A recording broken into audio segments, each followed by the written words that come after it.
Assalamualaikum warahmatullahi wabarakatuh. Nama saya Muhammad Amin, mahasiswa PKU MUI Provinsi DKI Jakarta angkatan 17 tahun ajaran 2021-2022. Hadirin netizen yang dirahmati Allah Subhanahu wa taala, izinkan Al-Fakir menyampaikan sebuah materi mata kuliah motivasi dan komunikasi dakwah.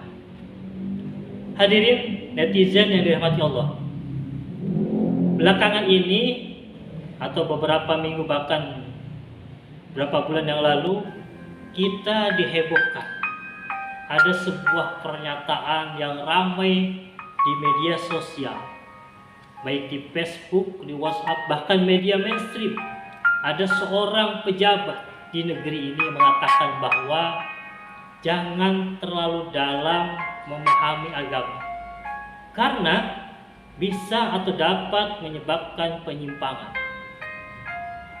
Bahkan karena mendapat kritikan dari netizen dan sebagainya, akhirnya beliau meralat pernyataan bahwa belajar harus dengan guru.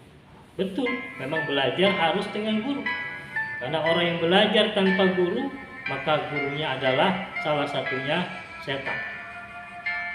Bukan saja itu, setelah ramai pernyataan tersebut, keluar lagi kalimat kontroversi dari beberapa tokoh. Di antaranya ada sebuah kalimat radikalisme telah diajarkan di tingkat PAUD bahkan SD sehingga harus diwaspadai.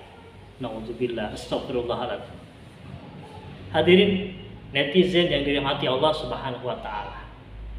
Sebagai seorang muslim, kita harus meyakini dan mengimani bahwasanya agama ini adalah agama yang mulia, agama yang sempurna.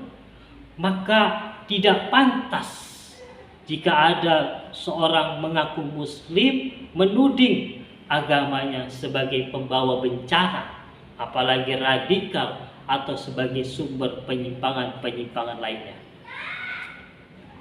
Karena Allah Subhanahu wa taala mengutus baginda Nabi Muhammad sallallahu alaihi wasallam. Allah jelaskan di dalam Al-Qur'an surah Al-Anbiya ayat 107, Allah mengatakan a'udzubillahi minasyaitonir rajim wa ma arsalnaka illa rahmatan lil alamin.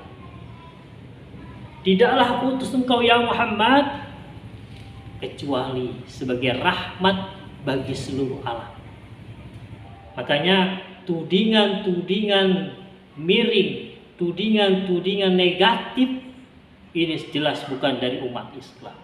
Tapi ini adalah ide-ide barat, orang-orang kafir yang tidak menginginkan umat Islam mempelajari, mendalami agamanya. Karena sesungguhnya belajar agama ini adalah wajib. Bahkan sebuah hadis yang diriwayatkan oleh Imam Ibnu Majah, Bismillahirrahmanirrahim, talabul ilmi faridatun ala kulli muslimin wal muslimah. Belajar itu hukumnya wajib, baik laki-laki maupun perempuan. Bahkan orang yang belajar menuntut ilmu, Allah akan angkat derajatnya. Yarfa'illahu alladzina amanu minkum walladzina utul ilma darajat.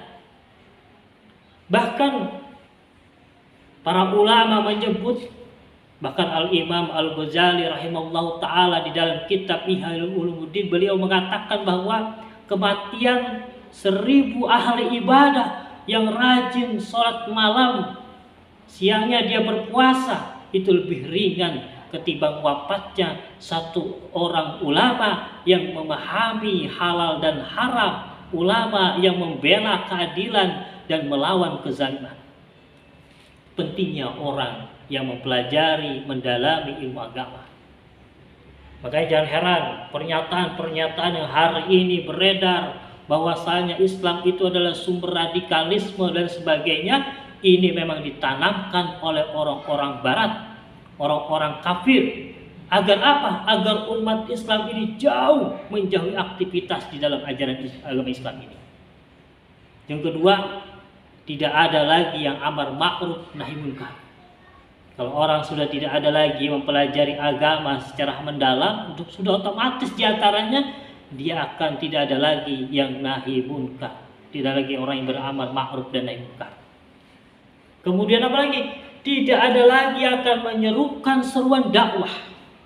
Maka dakwah ini penting. Bagaimana kita bisa menyampaikan dakwah kalau kita sendiri tidak mendalami agama, kalau kita sendiri tidak memahami agama? Maka perlunya kita memendalami agama ini agar kita bisa menyampaikan dakwah ini, menyampaikan, menyambungkan lisan daripada baginda Nabi SAW. Kemudian bisa melawan kezaliman. Kita bagaimana bisa melawan kezaliman kalau kitanya sendiri dangkal di dalam agama?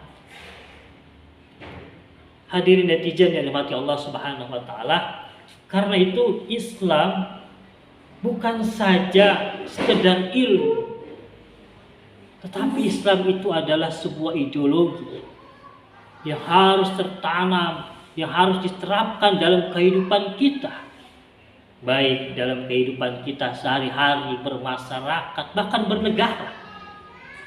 Karena kalau sudah Islam yang diterapkan dalam kehidupan kita, sudah otomatis keberkahan akan Allah turunkan di muka bumi.